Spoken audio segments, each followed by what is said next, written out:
get the calls. Who we got? Yo, you know who the this is. This your long lost friend, motherfucker. This Stephen A? Yes. Well, I'm on brick mode right now. Where the hoes at? Cut him off. Cut him off. If you told me that Michigan's head football coach just got arrested, I would have rejoiced at the fact that they finally brought Jim Harbaugh to justice for crimes against football and humanity. Then I would be shocked to find out that the coach in question was actually the new former coach, Sherrone Moore. This is the biggest college football scandal since the last Michigan football scandal, and I'm going to break it down. To recap the story, Sherrone, pictured here with his wife, was engaging in some extracurricular activities after practice. From this picture, it's evident that Sherrone, in fact, likes to play in the snow. His choice of study buddy was no exception. Being a Michigan man and taking the motto, leaders and the best, to heart, he took it upon himself to show his offensive philosophy to one of his female staffers by calling a fullback dive into her pussy without ever changing formation every day. Not only was he so kind as to give her one-on-one conditioning sessions in his office where there was absolutely zero exercise equipment to my knowledge, but he was also benevolent, allegedly giving her a 50% raise on top of that. It was a perfect setup that Lane Kiffin has been running since at least 2009. Except, there was just one issue. The athletic department knew about the affair for months. The athletic director then allegedly decided to postpone any disciplinary action regarding the incident until after signing day, which sounds like some sort of violation to me, but it's Michigan, so you'd know they're not getting penalized. Instead, the AD advised him to move her to a different department where they could not work together.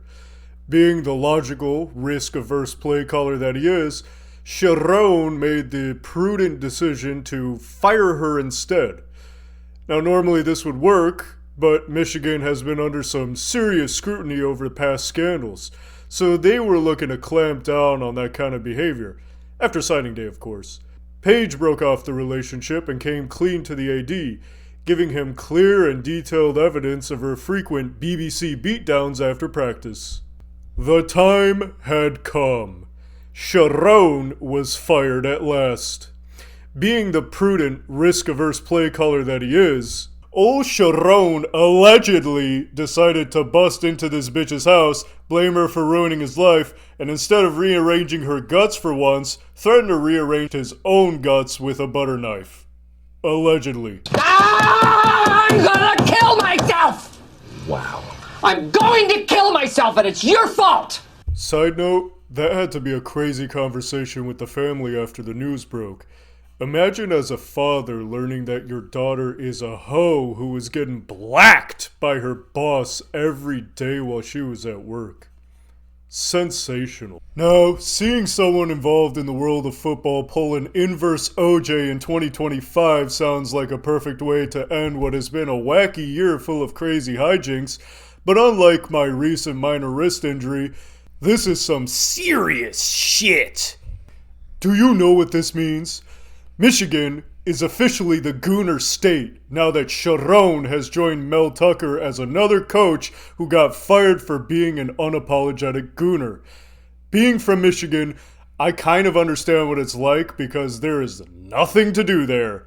Your options for entertainment are drinking, boating, drinking on a boat, and gooning. Nothing else. What's not cool is busting into somebody's house while they're enjoying quiet time with their family, blaming them for something that is entirely your fault, then threatening to commit seppuku with a dull knife.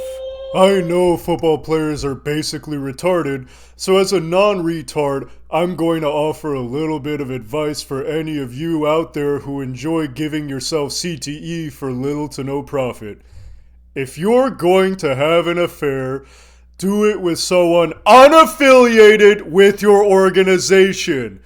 Preferably someone that nobody knows and is smart enough to be discreet and use birth control. MILFs are perfect for this. Trust me, I know.